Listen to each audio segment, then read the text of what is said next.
Dear student, आज के lecture में हम trust and equity paper number 15 जो कि LLB थर्ड सेमेस्टर के स्टूडेंट के लिए उपयोगी है। तो इस पेपर में सबसे पहले हम इक्विटी के बारे में अध्ययन करेंगे। तो इक्विटी की क्या संकल्पना है, यानी कॉन्सेप्ट क्या है और इक्विटी को कैसे डिफ़ाइन किया गया है, पहले हम यह देखते हैं। यानी व्हाट इज़ दिस, इक्विटी क्या है। तो हम कह सकते हैं कि इक्विटी एक शब्द नहीं है जिसका अर्थ ठीक ठीक रूप में बताया जा सके। मूल अर्थों में यानी सही अर्थों में यह ऋजुता और न्याय का पर्यायवाची है। यानी साम्या का अर्थ है जहाँ विधि और उसका प्रशासन एक दूसरे से जहाँ तक संभव हो न्याय के विचार के लिए अत्यंत निकटतम रूप से जुड़े हों। इक्विटी के आविर्भाव के 3 रूप प्रतीत होते हैं, यानी इसके उत्पन्न होने के 3 रूप प्रतीत होते हैं। पहला, इसकी उत्पत्ति न्याय और विधि का युक्त निर्वचन करने के लिए हुआ है। दूसरा, विधि को लचीला बनाने की आवश्यकता और वैयक्तिक मामलों में इसका प्रयोग भी इसके आविर्भाव का कारण है। यानी विधि की विशेषता होती है कि विरल से विरलतम मामलों को हल करना। इसके लिए विधि के नियम से इतर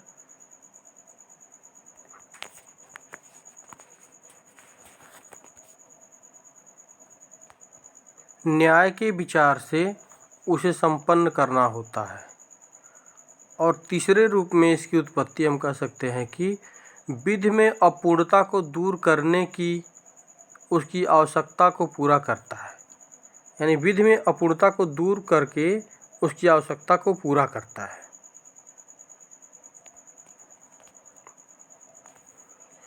term equity is used in 3 different meanings. यानी इसको 3 अर्थों में लिया गया है। पहला, मोरालिटी, ऑनेस्टी एंड अपराइटनेस, यानी नैतिकता, ईमानदारी और सच्चाई के रूप में इसके अर्थ को लगाया जाता है। दूसरा, equity refers to the principles of natural justice which tempts the fixed rule of law. यानी साम्या का अर्थ नैसर्गिक न्याय के सिद्धांतों को लागू करना है जो कि विधि द्वारा निर्धारित किए गए हैं। और तीसरा, equity consist of A set of fixed rules. यानी साम्या विधि के स्थापित सिद्धांतों का एक नियम है। अर्थात इन सब के आधार पर हम कह सकते हैं कि साम्या को भिन्न एवं अधिक कठोर अर्थों में प्रयोग किया गया है, क्योंकि साम्या के निर्णय न तो वर्तमान विधिक नियमों पर आधारित होते हैं और न ही पूर्ववर्ती निर्णयों की श्रृंखला बनाता है। इसका मुख्य उद्देश्य पक्षकारों के मामलों में निर्णय कर न्याय प्रदान करना है।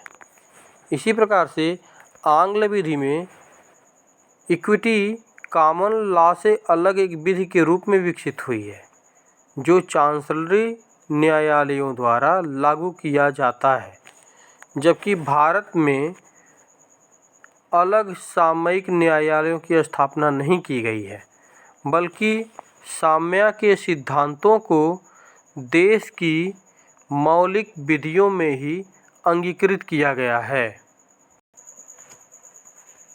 इसी प्रकार से साम्या को विभिन्न अर्थों में प्रयोग किया जाता है।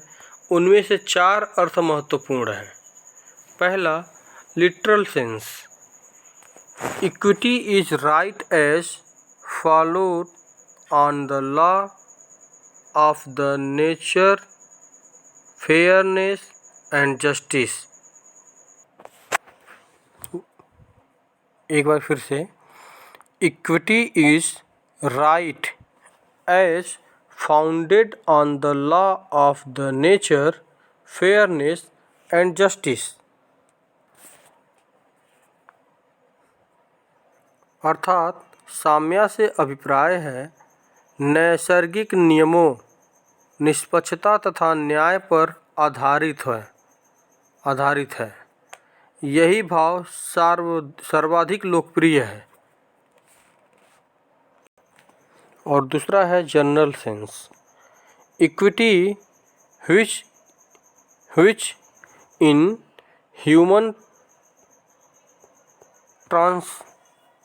transactions is founded on natural justice, honesty and right। अर्थात हम कह सकते हैं कि साम्या से अभिप्राय है मनुष्य के व्यवहारों में नैसर्गिक न्याय, ईमानदारी और सच्चाई हो और उसका आधार यही विशेषताएं हों। यह इस बात की ओर स्पष्ट संकेत करता है कि मनुष्य को दूसरों के साथ वैसा ही व्यवहार करना चाहिए जैसा कि वह अपने साथ किए जाने की आशा एवं अपेक्षा करता है।